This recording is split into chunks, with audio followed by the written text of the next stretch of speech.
So, what lights your soul on fire? Well, welcome. Guess what? You would be so shocked at how many people cannot answer that simple question. What lights your soul on fire? But I'll tell you what, just stay with me for the next couple minutes. Don't leave, stick around, listen really quick.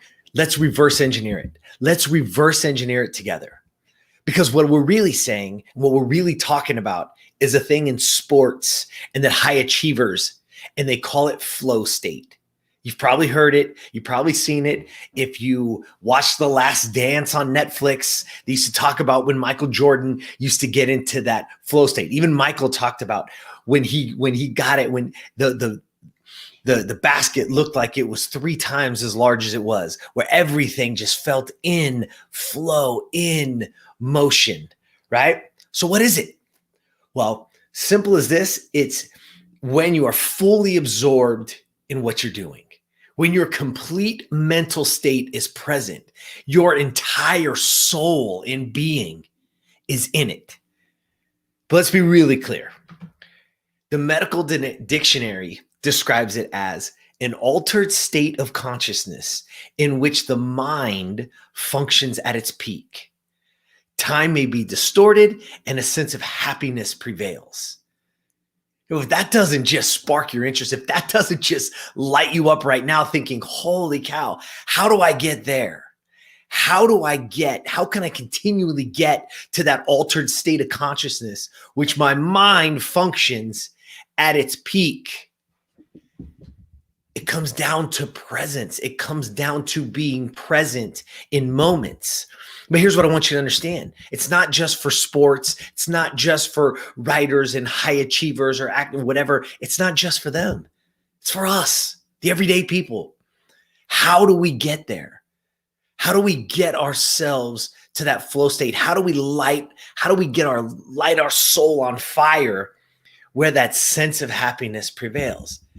Truth is, everybody has been there at some point. That's the truth. If you really think back to it, you think about this time, and I'll ask you right now, I want you all to take a second and ask yourself, when was a time in your life when you had the most energy, maybe the most fun, something that was just incredible?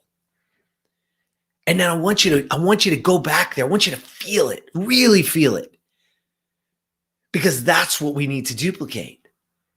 I say this all the time in my coaching clients. I say, listen, tell me right now what lights your soul on fire, because let's do more of that. And even if it's in another business. So here's the thing that most people don't understand is that we want to have this, we want to have more. We want to have wealth. We want to build wealth, and we want to have nice things, and we want to, whatever it is. But here's what I'm telling you. You can't have it in work and business if you can't create it in your regular life. Because how you are here is how you are everywhere. And so when I can create it, when I can get to that amazing flow state, when I can get to that altered state of consciousness so that my mind is functioning at its peak, it's now duplicatable in my work. It's now duplicatable in my business. It's now duplicatable in my relationships. Because here's what we have to do. We got to find the things that light us on fire, that light us up. And then we got to continuously do more of that. Do you know what's really amazing is this quote unquote flow state is actually only happens to most humans, even at its peak, for maybe 60, 90 minutes at a time. You see, most people think they're going to live in this state. That's not true. And so then we end up chasing something that's not true, that's not real. What I want you to understand is that you have the power. Again, you living in that altered state of consciousness, when your mind is at its peak, you are at your optimal self. You are now creating the best version of you. And the best version of you is what's going to get and get you everything that you want in your life. And it's already in you. You don't have to be anybody else. You don't. You don't have to go find myself and get all this woo-woo shit. That ain't true. Don't even think about it. You have the opportunity to create yourself.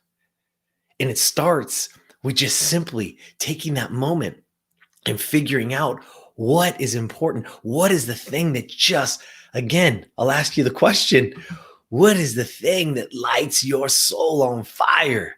What gives you energy? What makes you feel? Where is it? And when you do it, it's like, oh my goodness, I love it. Let's do more. I always tell the story. There's 2 times in my life. And one of them, I was a 16-year-old kid, and I got a job, my first job ever. And it was to work for the Parks and Rec. And they had these summer camps for kids. And you had to be 16. I turned 16 and I got a job, and we worked with these kids. Our group were 8 and 9-year-olds. And I remember just having that opportunity, not that much older than those kids. I remember there were 2 little boys, and they were constantly bickering and fighting. And I went to them, and they were about to kick them both out of it completely. And you know, my superiors were obviously older. They were in their 20s. They've been doing this a long time. They're like, you know, enough is enough with these kids. And here's this 16-year-old kid, and I said, hey, can I have a chance? And they were like, yeah, kid, go for it. So I take these 2 boys and we go for a little walk, and I'm sitting in between them, and I literally look at him. I'm like, hey, what don't you like about him? He's like, wait, what? Well, tell me, what don't you like? And the kid literally tells me, he's like, oh, I don't, nothing. I'm like, So I asked the other kid, hey, what don't you like about him? What don't you like? And he gave me an answer that was, oh, I don't like that his baseball team is better than mine. So there's a little bit of a jealousy factor. It's like an 8, 9-year-old kids. And so they're bickering and fighting and almost getting kicked out of camp over a jealousy fight. So then the other kid said, oh, he doesn't like that. Well, I don't like this, right? And then they go back and forth. I said, well, let's wait a second. So really, it's not anything about the person. You're mad at his team. So we go back and forth. And from that moment forward, they became great friends. They were awesome. And the adults that were running this thing came back and asked me. They were like, the hell did you do out there? I said, no, I just had a conversation. Just talk to them.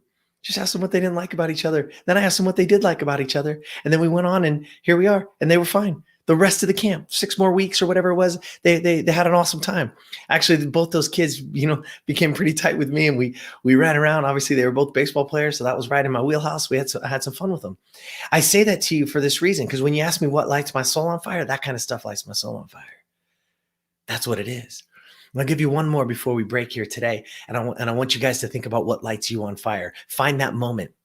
And I tell the story. I owned a gym back in the day, and there was a lady. We used to do assessments with everybody who walked in, and I would sit down with them, and we'd go through, what are your goals? And her goal, you know, you weight loss goal, or this goal, or I got a wedding coming up, or we're going on vacation. I need to lose weight, or I need this, whatever.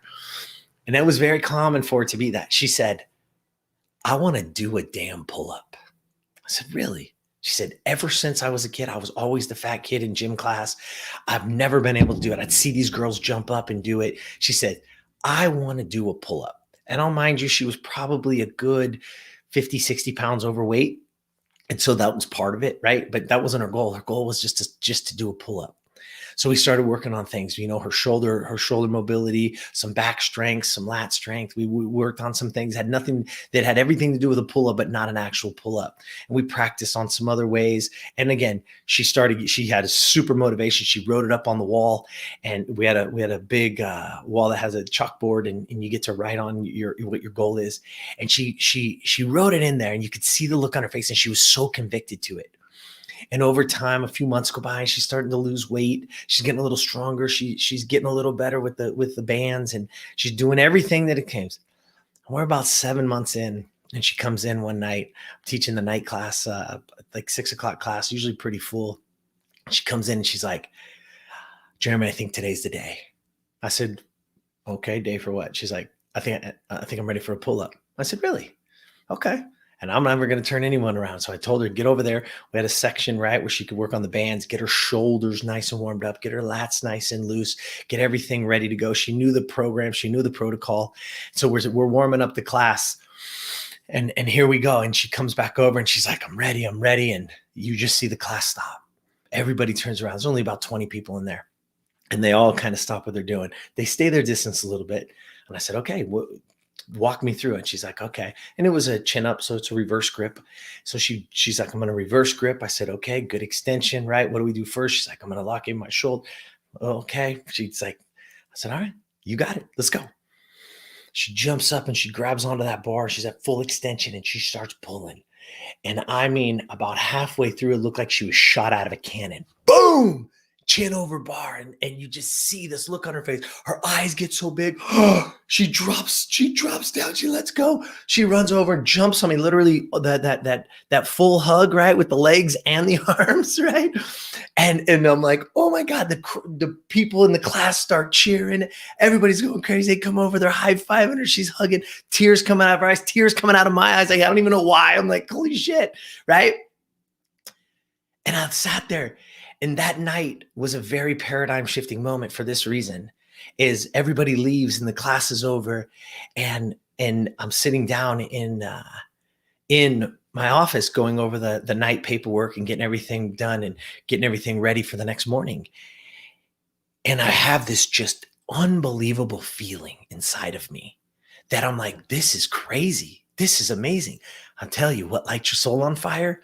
My soul was on fire.